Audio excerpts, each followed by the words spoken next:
Bonjour à tous et bienvenue sur BD & Co. J'espère que vous allez tous très bien. Aujourd'hui, c'est la dernière journée du challenge Un jour une BD, le challenge d'octobre. Et j'avais encore quelques BD à vous lire, notamment des BD conseillées. Mais malheureusement, je n'ai soit pas pu les trouver en bibliothèque ou en vente libre rapidement, on va dire, soit pas eu le temps de les lire, parce que j'en ai reçu une ce matin, mais j'ai pas eu le temps de la lire, donc forcément, je ne pourrai pas vous la présenter. Ce que je vais faire, c'est que je vais garder ces lectures pour le futur, pour bientôt, et je ferai une vidéo plutôt classique, mais avec à chaque fois qui me l'a proposé, et je rappellerai que c'était dans le cadre du challenge d'octobre. Pour vous donner quelques informations sur les BD que je vais vous présenter, la première, c'est Azraïen, une BD qui m'avait été proposée par Maxence et qui m'en avait, j'ai été vérifié, déjà parlé lors du premier challenge d'octobre. Parce que oui, dans mes souvenirs, Maxence, c'est un des premiers qui a suivi la chaîne et qui a mis des commentaires. Donc, un merci tout particulier.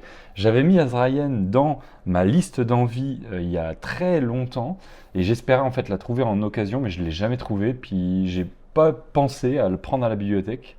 Et c'est celle que j'ai reçue ce matin, donc je vais certainement la lire dans les prochains jours et vous la préparer pour dans 2 semaines. Et les deux autres, c'est des BD proposés par l'équipe BD16 de la chaîne et de la librairie. Et j'avais demandé à Thomas et Mathilde de me proposer une de leurs lectures phares, on va dire. Et Mathilde m'a proposé Panthère et Thomas, le joueur d'échecs. Donc c'est pareil, j'attends de les recevoir. Et puis je pense que je ferai une vidéo spéciale de présentation sur ces 2 BD-là. Et avant de passer à la BD du jour, je voulais prendre un petit moment pour vous remercier de votre participation. C'était super sympa comme moi à faire. Il y a eu des petits moments un peu plus difficiles, notamment lorsque je devais filmer dans mes journées alors que j'avais travaillé. Franchement, c'était un peu compliqué. Mais ça s'est quand même très bien passé. La partie avec les vacances, ce qui était compliqué, c'est que j'étais en vacances. Donc il fallait pouvoir filmer et lire, c'était pas très dur. Mais c'était plutôt prendre le temps de poser la voix, de vraiment écrire quelques lignes et puis faire le montage et mettre en ligne la vidéo. Mais au final, ça s'est plutôt bien passé parce qu'avec la fatigue de la journée, tout le monde dormait à la maison et donc je pouvais prendre un petit peu ce moment-là. Et pour le coup, les derniers jours avec le travail, j'avoue que c'était vraiment dur parce que j'étais moins concentré et on l'a vu d'ailleurs, il y a certaines vidéos où il y a des petites coquilles, des petites erreurs de montage, etc. Mais c'est pas grave, c'était le challenge, c'était le fun, vous m'en voudrez pas, j'imagine bien. Et moi, j'ai passé quand même un très bon moment de découverte, que de belles BD que je me suis relu ou lu. Et c'était vraiment un très bon mois. J'ai passé un très bon moment, même si c'est pas facile de lire une BD par jour. Et je tire encore plus mon chapeau aux gens qui arrivent à prendre le temps de lire au moins une BD par jour pour se faire une idée de nouvelles choses, pour s'ouvrir l'esprit, pour apprendre. C'est vraiment super. Alors, bravo à tous en tout cas et à tous ceux qui ont participé. Encore merci. Alors pour finir, effectivement, j'avais prévu que potentiellement, j'arriverais pas à avoir toutes les BD à temps et donc à les lire. Donc je m'étais pris une BD à la bibliothèque d'un homme que je respecte énormément et que j'apprécie beaucoup, que ce soit pour son trait, mais aussi pour ses scénarios. C'est Tiburce Auger, franchement un artiste que je trouve vraiment très très doué dans tout ce qu'il fait. Et là, j'ai trouvé, un peu par hasard à la bibliothèque, parce que c'était sur le stand mis en avant, et j'étais heureux parce que j'avais vu les dernières couvertures de son dernier album, Women of the West, qui est d'ailleurs magnifique, la version grand format, avec cette femme devant le Wild West, c'est tellement beau, mon Dieu, mais quel goût, c'est incroyable. Et là, j'ai trouvé l'Omen of the West, donc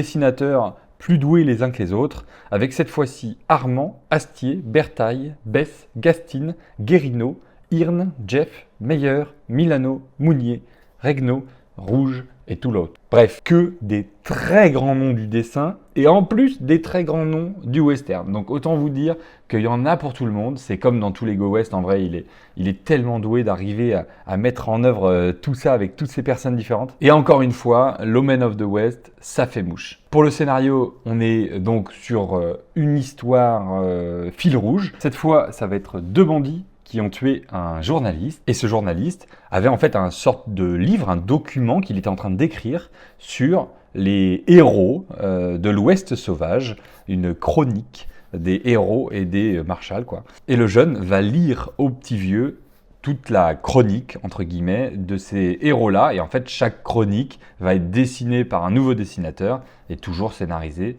par Tiburce Auger. Comme je disais, on est toujours dans la même veine que ces BD qu'il faisait sur les Go West, hein, avec cette histoire fil rouge.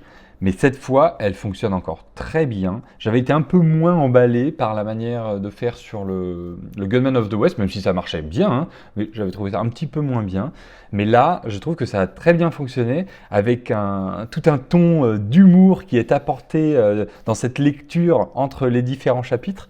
J'ai bien aimé une fin que j'ai adoré, sincèrement, avec ce côté retournement de situation. J'ai trouvé ça très sympa. Et dans l'ensemble, toutes les histoires sont super bonnes. On sent qu'elles ont été vraiment documentées par Tiburce Auger, qu'elles ont été travaillées. D'ailleurs, si vous regardez à chaque début de nouvelle histoire, on a le titre, on a un petit texte sur ce qui se passe dans les deux gars qui lisent l'histoire.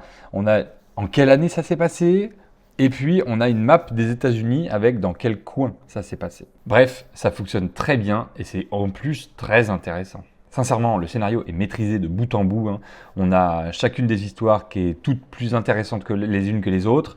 Moi, ce que j'ai bien aimé aussi, c'est qu'on a une petite note d'intention au début qui explique pourquoi il a écrit ça, qu'est-ce qui se passait à cette époque-là, qu'il faut bien faire la différence entre le moment où ça s'est passé et quelle était la condition de vie de ces personnes là-bas, qu'on ne peut pas se mettre vraiment à leur place en fait, parce qu'il n'y avait pas vraiment de gentils et de méchants. Enfin si, bien sûr, il y avait des méchants, mais il y avait aussi beaucoup de gens qui s'étaient un peu remis dans le droit chemin. Enfin bref, ça nous met tout de suite dans le mood, dans l'histoire. Et franchement, c'est très étonnant parce qu'il y a plein d'histoires où on se dit « Ah bah celui-là, c'est le gentil » ou « Celui-là, c'est un bon gars ». Et puis en fait, derrière, on le voit faire une horreur. Et on se dit « Ouais, mais t'as beau être entre guillemets dans le camp des gentils, tu fais pas des horreurs comme ça, quoi. » Donc c'est très sympa parce que ça nous amène à réfléchir à ce qui peut se passer quand on laisse du pouvoir à des personnes qui sont pas forcément les bonnes. Et ce que j'ai trouvé très fort aussi, c'est de réussir à montrer que les hommes de loi, et surtout à cette époque-là, n'étaient ni des saints ni des modèles, mais souvent en fait des individus qui étaient sacrifiés pour une cause qui était plus grande qu'eux. C'était d'essayer de créer un ordre dans ce monde fragile et sauvage, et d'essayer de créer un monde avec une certaine justice. Je dis bien certaine justice parce que selon le shérif, la justice est plus ou moins acceptable, on va dire. Enfin tout ça pour dire que ça fonctionne très très bien. Et que pour moi, Tiburce Auger vraiment confirme aujourd'hui qu'il est l'un des plus grands auteurs européens du western, qu'il arrive à manier la plume avec brio, et en plus, réussir à coordonner 14 histoires avec 14 dessinateurs différents pour réussir à garder un fil rouge, sincèrement, chapeau bas. Et d'ailleurs, au tout début, quand j'ai vu l'histoire avec le journaliste qui se fait tuer et on récupère sa chronique, son document, je me suis demandé s'il allait pas faire une Tarantino, et c'est-à-dire se dessiner lui-même en tant que le journaliste qui se fait descendre avec sa chronique. Mais j'ai essayé d'aller voir des photos de Tiburce Auger et je ne le vois pas dans le visage du petit vieux qui se fait tuer. Je ne le reconnais pas, donc je ne pense pas que c'est ça, mais ça m'aurait bien fait rire qu'il ait réussi. Et puis derrière, il y a le graphique qui est un régal, hein, tout simplement. Chaque artiste apporte sa personnalité et justement, tout en gardant une cohérence, parce que Tiburce Auger va garder justement ce ton, cette lumière qu'il va apporter grâce aux histoires. On a un style qui est vraiment unique à chaque personnalité, donc chaque personne aura un petit peu son histoire préférée. Il y en a qui sont plus détaillés, il y en a qui sont plus cinématographiques, il y en a qui sont plus brutes de décoffrage. Enfin bref, c'est génial. Ce que j'aime bien, c'est que c'est une œuvre qui est très humaine, et qui nous permet de nous mettre aux places des différentes personnes et de vraiment réfléchir en se disant qu'est-ce qu'on aurait pu faire à la place de ces personnes-là, quoi. Ou est-ce qu'on aurait été mieux qu'eux? Est-ce qu'on aurait fait mieux finalement? Un truc qui m'a impressionné, c'est qu'on en ressort touché, mais on en ressort surtout un peu ému par ces hommes brisés qui, pour beaucoup, croyaient encore à la justice et finalement se retrouvaient dans des situations un peu horribles, quoi. Et ça, on le ressent très bien dans le dessin, dans toutes les histoires, hein, sincèrement. Bien sûr, comme je le disais, on aura chacun sa préférence pour une histoire ou l'autre, mais moi j'ai trouvé qu'elles étaient toutes d'un très très bon niveau. Et d'ailleurs, ce que j'ai toujours aimé dans le fait qu'il y ait plein de petites histoires avec différents dessinateurs, c'est qu'ils arrivent tous à mettre leurs pattes de dessin et donc à créer une ambiance particulière. Par exemple, l'histoire d'Astier, on retrouve un peu cette colorisation à la Venin, on sait tout de suite que c'est lui, et il arrive vraiment à mettre sa patte sans dénaturer l'histoire qu'Auger veut créer. Pareil pour Dimitri Armand, j'ai beaucoup aimé l'histoire de Dimitri Armand, qui était vraiment, moi j'ai trouvé impressionnante. Et pareil, celle de Jeff, où on est vraiment plutôt dans le côté très sombre pour le coup, mais qui donne vraiment cette personnalité à cette histoire. Et c'est là qu'on se rend compte que sur une histoire, selon le dessinateur, eh bien, on aura une histoire vraiment vécue d'une manière différente parce que la personnalité du dessinateur va ramener dans le dessin quelque chose en plus du scénario. Et ça, c'est toujours une merveille. Bien sûr qu'on en sort un petit peu frustré d'avoir eu que si peu de pages de chaque artiste. Mais en même temps, on est quand même déjà sur un livre qui fait plus de 115 pages et qui est une très belle édition. Donc on ne peut pas en demander non plus beaucoup plus. Mais c'est un peu le jeu. On a une histoire complète sur plus de 100 pages. Déjà, c'est énorme. Et on a cette petite frustration d'avoir que des petites histoires, mais en même temps qui sont toutes très fortes en émotion, toutes très puissantes et qui nous amènent à un autre niveau de lecture justement grâce à ces multiples facettes. Bref, c'était un bonheur de retrouver la série des Go West et Tiburce Auger. J'espère qu'il va nous sortir encore beaucoup de BD. J'ai hâte de lire bien sûr Woman of the West qui vient de sortir. Sur ce, j'espère que vous avez passé un bon mois d'octobre à mes côtés. Je vous souhaite une très belle journée et on se retrouve dans, je pense, 2 semaines pour un petit débrief et potentiellement la présentation d'une autre BD. Voilà, c'était BD & Co, la toute dernière journée d'un jour une BD pour le mois d'octobre. Moi je vous dis à bientôt, c'était BD & Co, bye.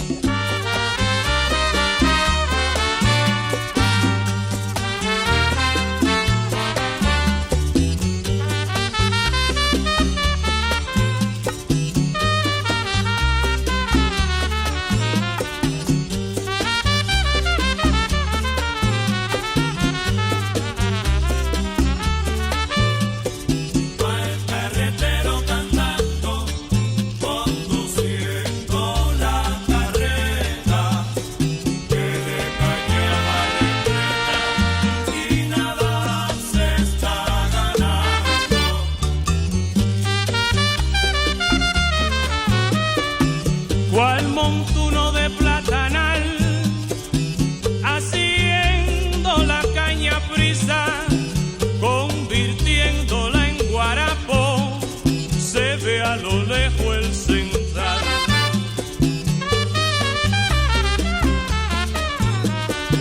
Qué bonito es contemplar los transparentes celajes sobre los bellos paisajes que forma el monte oriental.